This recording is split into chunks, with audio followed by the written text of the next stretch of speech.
Hello student,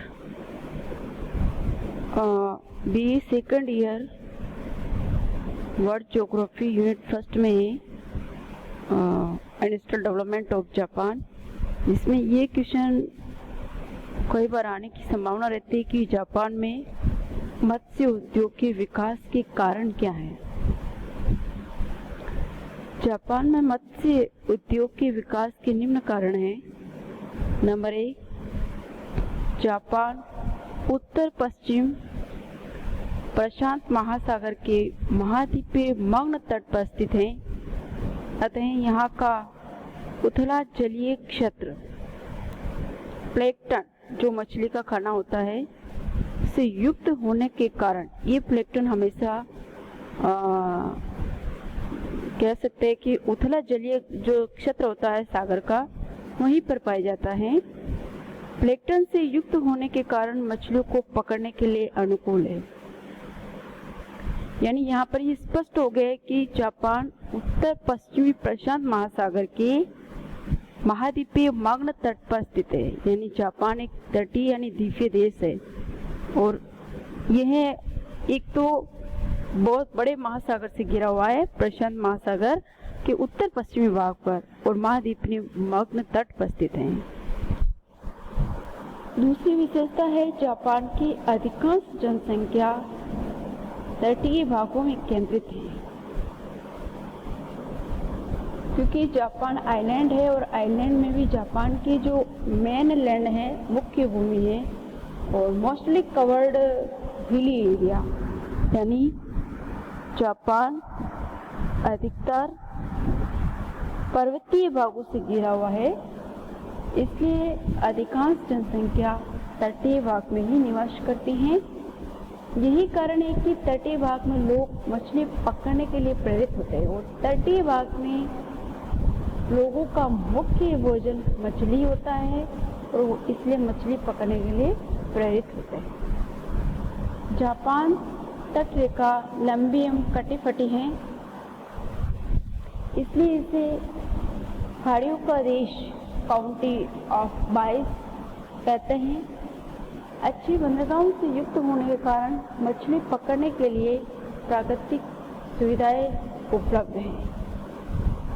सबसे पहली विशेषता ये थी कि ये बहुत बड़े सागर से घिरा हुआ है।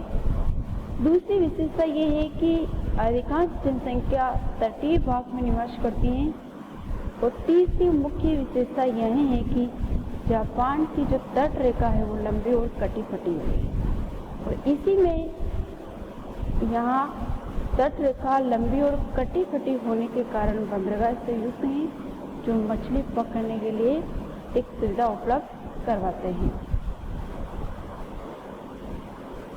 जापान का ऊंचा वच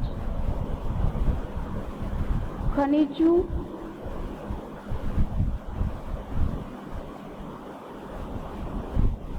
कृषि योग्य भूमि की कमी आदि ने जापानियों को सागर का सहारा लेने के लिए बाध्य कर दिया। एक तो जापान की जो लैंड है वो ऊंचावच है, रिलीफ स्ट्रक्चर या टोपोग्राफी जो है वो हिली एरिया है, खनिज की कमी है, कृषि योग्य भूमि की कमी है, इसलिए लोगों ने सागर का सहारा लेने के लिए बाध्य कर दिया। यही कारण है कि यहाँ मछली उद्योग विकसित है। जापान में पशुपालन के लिए चारागाह की कमी है, क्योंकि जापान का 85% भाग पर्वतीय एवं पठारी हैं, जो निवास एवं कृषि के लिए अनुपयुक्त हैं। जापान के अधिकांश लोग बहुत धर्मावलंबी हैं, जो मांस नहीं खाते हैं, इसलिए प्रोटीन के लिए मछलियाँ ही मुख्य आहार है।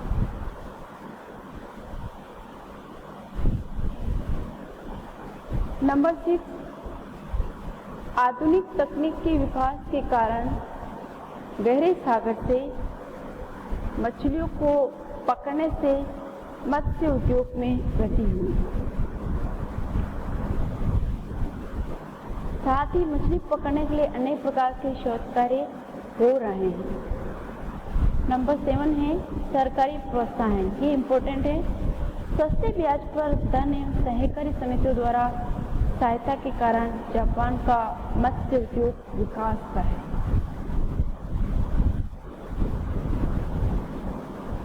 और एट लास्ट है तेज गति से बढ़ती जनसंख्या के भरण पोषण के लिए खाद्यान्न की कमी होती जा रही है।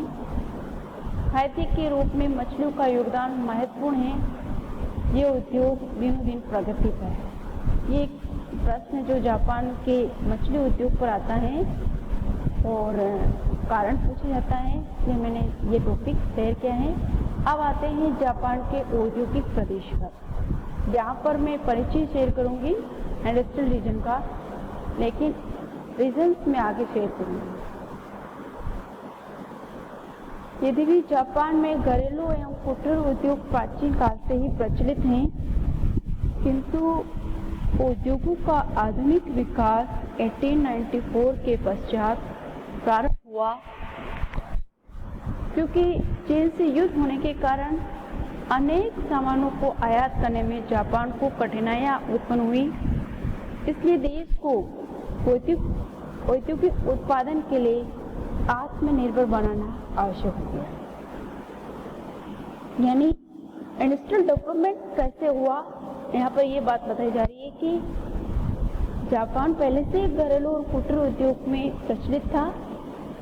फिर आधुनिक विकास 1894 के पश्चात प्रारंभ हुआ और चीन पर पहले निर्भर था, तो सारी सामग्री वो चीन से आयात करता था। लेकिन अब वो क्या है कि आत्मनिर्भर बनता जा रहा है। 1904 में यानी 1904 में सोवियत और रूस के साथ युद्ध के पश्चात औद्योगिक भूदृश्य के विकास में और तेजी आई। यद्यपि द्वितीय विश्व युद्ध में जापान को सबसे ज्यादा नुकसान उठाना पड़ा। इसके हिरोशिमा और नागासाकी जैसे विशाल नगर लिटिल बॉय और पेटमैन जैसे अमेरिकी बमों द्वारा नष्ट कर दिए गए। फिर भी जापान ने औद्योगिक विकास को जारी रखा। वर्तमान समय में जापान ने केवल एशिया का अपितु विश्व का एक डेवलपमेंट राष्ट्र है। कोरिया और जापान युद्ध के पश्चात अमेरिकी संरक्षण में जापान को अधिक सहायता प्रदान की गई, जिसके परिणाम स्वरूप जापान ने अनेक औद्योगिक प्रतिष्ठानों को स्थापित किया। यानी बाद में अमेरिका ने इकोनॉमिकली सपोर्ट किया, जिसकी वजह से यहाँ पर इंडस्ट्रियल डेवलपमेंट एक अच्छे स्टेज पर पहुँच गया। अब आते हैं जापान में उद्योगों का विकास प्राय उन क्षेत्रों में हुआ जहाँ का धरातल समतल है और जहाँ पर जनसंख्या निवास करती है। इस प्रकार कृषि क्षेत्रों और औद्योगिक क्षेत्रों में सन्निकटता पाई जाती है, यानी पास में। औद्योगिक भूदृश्यों के विकास के साथ साथ नगरीकरण में जहाँ वृद्धि हो रही है, वहीं कृषि क्षेत्रों में संकुचन हो रहा है। अब थोड़ा परिवर्तन हो रहा है, क्योंकि जैसे जैसे इंडस्ट्रियल लैंडस्केप डेवलपमेंट हुआ तो वहाँ पर अर्बनाइजेशन भी बढ़ा है, और जहाँ अर्बनाइजेशन बढ़ेगा वहाँ पर एग्रीकल्चर लैंड में कमी आएगी।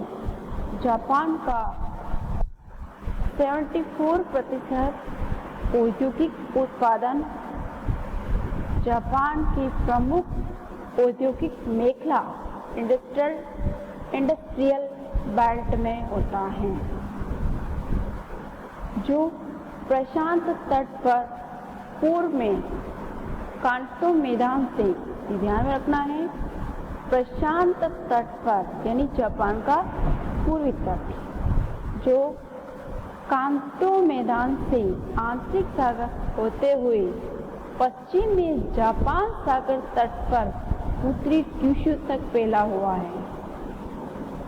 संपूर्ण श्रमिकों के 80% श्रमिक इसी क्षेत्र में लगे हैं। विभिन्न प्रकार के भारी पैमाने के उद्योग इसी मेखला में स्थित हैं। इस प्रकार जापान को 4 प्रधान औद्योगिक प्रदेशों में विभक्त किया जा सकता है। यहाँ संपूर्ण जापान के 80%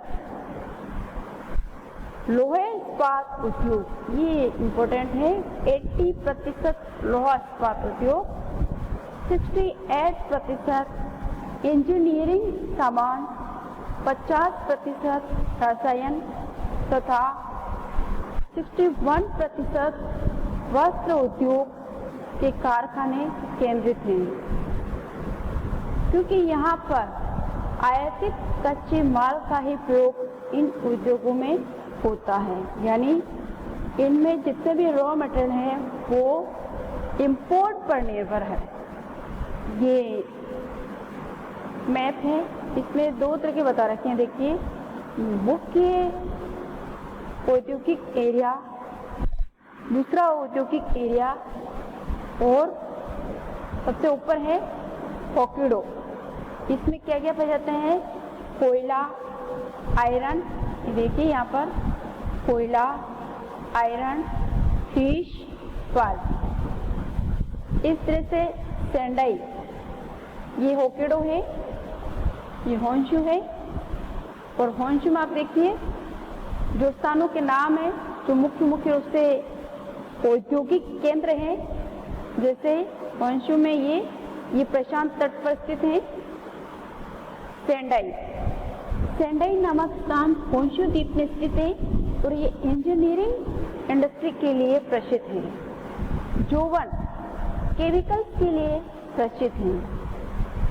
केहिन यहाँ पर इंजीनियरिंग, फूड, केमिकल और प्रिंटिंग, आयरन एंड स्टील के लिए फेमस है। इसी तरह से टोक्यो, ये इंजीनियरिंग, टेक्सटाइल और फूड इंडस्ट्री के लिए प्रसिद्ध है। इसी तरह से ये केई हानसिंग, यहाँ पर हानसिंग जगह है जो engineering, textile, iron and steel के लिए फेमस है। इस तरह से हम नॉर्थ शिकोकू की बात करते हैं। नॉर्थ शिकोकू टेक्सटाइल, पेट्रोकेमिकल्स के लिए प्रसिद्ध है। यहाँ पर देखिए होकिन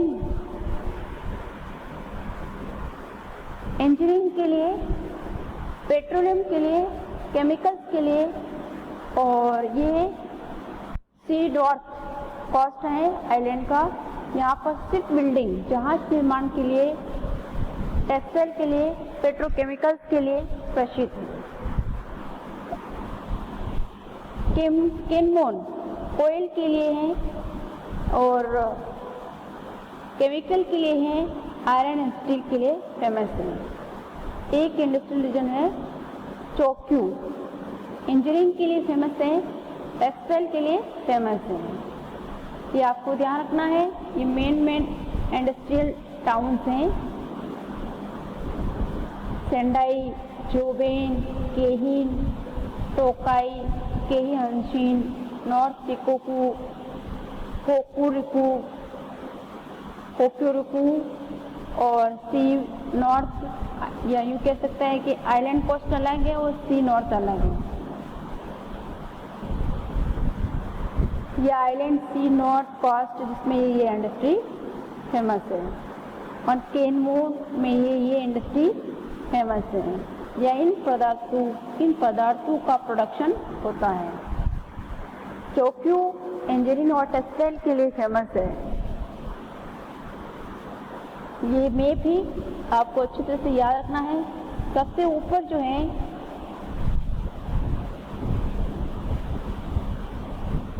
एक बार फिर से रिपीट कर रही हूँ मैं, होक्काइडो में कोयल यानी कोयला, आयरन, फिश, पल्प। देखो मैं इसके ऊपर इसलिए ज़्यादा फोकस कर रही हूँ क्योंकि औद्योगिक प्रदेश में हम देखते हैं किसी देश के तो स्थानों के नाम याद नहीं होते हैं क्योंकि उनकी लोकेशन का हमें पता नहीं रहता, और बिना मानचित्र के हम ये लोकेशन को पहचान नहीं सकते हैं। तो आपको ध्यान रखना है, इसलिए मैं बार